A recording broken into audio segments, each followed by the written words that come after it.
Payag ba kayo na ma-impeach si VP Sara Duterte? Payag ba kayo na ma-impeach si VP No. Sara? No kayo, ma'am. No, I love Duterte. Si Erap nga na-impeach na patunayan siya pa. Payag po ba kayo na ma-impeach si VP Sara? Hindi. Hindi po. Bakit po hindi, ma'am? Ano, binoto ko siya. Sinabi niyo po siya. Sang-ayon po ba kayo bilang Pilipino na ma-impeach to si VP Sara? Oo, kasi masama ugali niya. Ayaw niyo Ang po. bunganga niya masyado. Sang-ayon ba kayo dito, sir, na ma-impeach si VP Sara? No. No comment? No comment? Or no? Ayaw niyo po? Duterte ako. Ayaw niyo po siya ma-impeach, sir? No. Bakit po, sir? Bakit?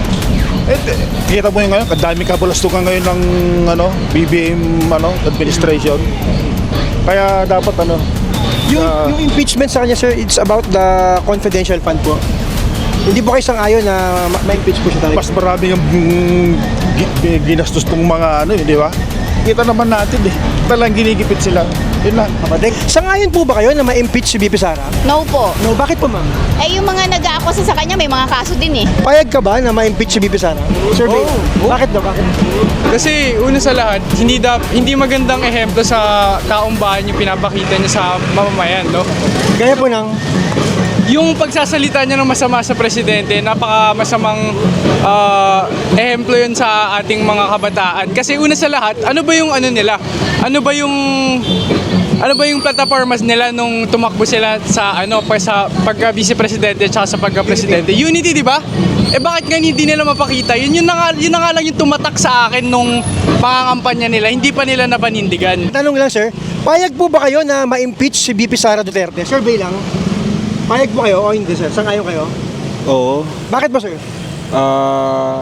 Dapat malaman ng deserve ng taong bayan na malaman kung saan napupunta talaga yung kabal ng bayan. Yung fund, sir? Yes. Okay. Survey lang. Payag po ba kayo na ma-impeach si VP Sara? Siyempre hindi. Hindi po. Bakit po hindi, sir?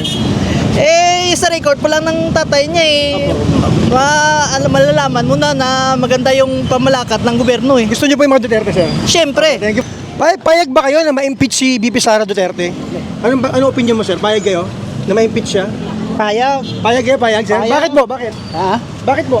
Basta papayag ako. Payag po kayo na ma-impeach si VP Sara, ma'am? Hindi po. Hindi. Bakit po hindi, ma'am? Maganda ang kanyang pananaw sa buhay. Payag po kayo na ma-impeach si VP Sara? Po? Hindi. Hindi po. Payag ba kayo na ma-impeach siya? Ako sir, hindi. Hindi po kayo, ma'am. Payag po kayo? Ano po? Payag po kayo na ma-impeach si VP Sara? Si sir hindi daw po eh. Kayo po? Hindi ko po maintindihan yung Yung impeach, ma'am, yung papatanggal siya para aalisin siya sa pagiging vice president. Wow. Ayaw niyo po, ma'am, di po kayo payag. Sa'yo kayo hindi po payag. Hindi sir. Bakit po, sir? Para sa akin sir kasi, maganda yung pakikitungo niya sa sambayan ng Pilipino sir. Kaya agree ako sa kanya sir.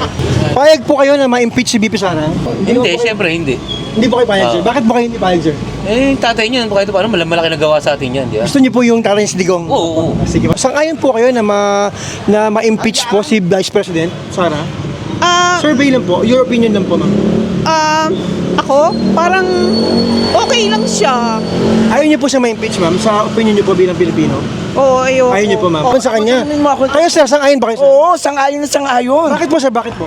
Napakarami niyang mga illegal na transaksyon. Compared to BP Lenny, the confidential fund ay wala si Lenny, pero isang Pilipina na pinagkatiwalaan ng tao na hindi ka ba ng bayan ng pinagtutulong. Unlimited ang agos o kumpiyansa ng mga tao na nakapagbibigay. Sino sa Pilipino ang pagtitiwalaan ng masa na magbibigay ng pera para lang sa isang tao na ipamimigay sa tao? Lenny po kay Lenny. Hindi lang Lenny. Sa matitino tayo. Oo. Kayo, ma'am, magle-Lenny po kayo pagka tumakbo si Ma'am Lenny? Oo, love Sa namin 2028? Opo, love namin si Lenny. Payag ka ba na ma-impeach si VP Lenny? Ay, si VP Sara Duterte? Ayaw mo kayo? Ayaw mo, sir? Ayaw? Ikaw, sir? Gusto Hindi ko alam wala pong... Okay, thank you. Payag po ba kayo na ma-impeach si VP Sara? Opinion niyo lang po, opinion.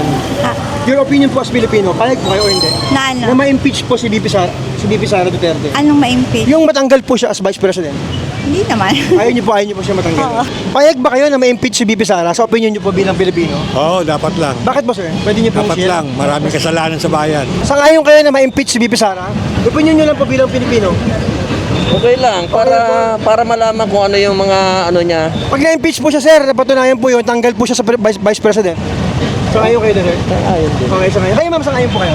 Sangayon din. Sangayon po kayo dyan? Hindi. Hindi po kayo sangayon? Bakit, sir? Kasi maganda naman ang sistema niya eh. Maganda na ang pamamalakad niya sa ating Pilipinas. Po, sangayon ba kayo dito na ma-impeach si Vice President Sara? Hindi. Bakit po hindi, sir? Pwedeng maiksi lang, okay lang. Wala namang rason para impeach Wala po rason. Wala. Sir, kayo, sir, survey lang. Sangayon ba kayo na ma-impeach si Vice President Sara, sir? Sangayon kayo. Bakit po, sir? Kung okay lang po. Ang dami ng korap niyan Sabi po. Payag ka na ma-impeach si BP Sara? Hindi po. Ayaw po. Bakit po, sir? Okay naman siya wala naman siyang ginagawang masama eh. Sangayon po kayo dyan na matanggal, na ma-impeach si BP Sara? Payag ba kayo? Di po. Bakit po hindi, ma'am? Basta ayaw niyo po siya ma-impeach, ma'am. Basta ayaw sa may pitch. Payag ba kayo na ma-impeach si BP Sara Duterte? Oo, gusto niyo po. Pag napatunayan. Maaalis po siya as Vice President, sir. Okay na sa inyo yun. Wala na yun, wala sa Opinion niyo lang bilang estudyante. Sangayon ba kayo na ma-impeach si BP Sara? Opinion niyo lang bilang Pilipino at estudyante. Payag kayo? Bilang Pilipino, bilang estudyante, ayaw mo siya ma-impeach. Alam niyo ba ibig sabihin ng impeachment? Hindi. Matanggal. Pag kayo, opo, yun, galing mo ikaw. Ikaw sangayon ka? Sangayon ka na ma-impeach siya? Opo. Bakit? Kasi minura niya po yung mga Yung mga mas mataas po na sa kanya. naiintindihan yung impeachment. Kasi pag napatunayan, yung impeachment, maaalis siya as Vice President. Kayo, payag ba kayo na maalis siya? Oo. Payag ka, ikaw. Bakit sa inyo? Siya, Bastos siya Bastos. Hindi po hindi po respect. Ang bibig niya ay hindi hindi siya karapat dapat sa place na Vice President. Sangayon ba kayo na ma-impeach si BP Sara?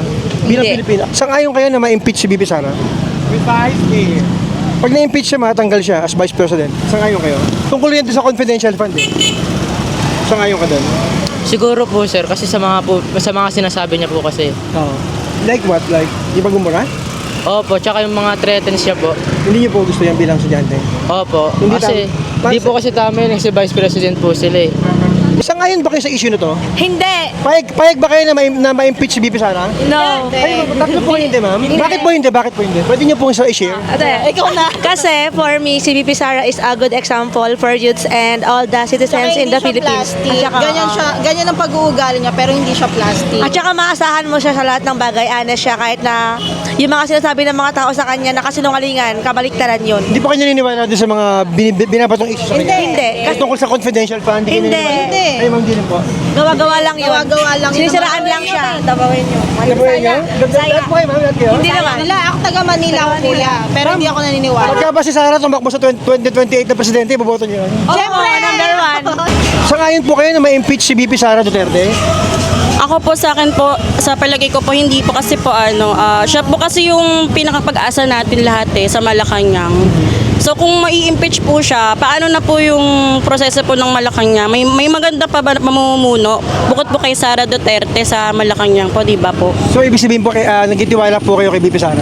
Yes po, nagtitiwala po ako sa kakayanan niya, saka nagtitiwala po kami. Marami po nagtitiwala kay Sara Duterte po. Hindi po kayo naniniwala doon sa mga issue sa kanya about sa confidential fund?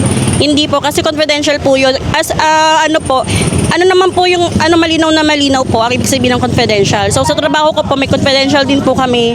So yun po, hindi rin pwedeng sabihin yun. That's confidential po yun. So malinaw po yun. Opo. Kahit sino naman po, kahit sino namang estudyante or ako. The word confidential itself. It's confidential is confidential. Si Erap nga na-impeach na patunayan na siya pa.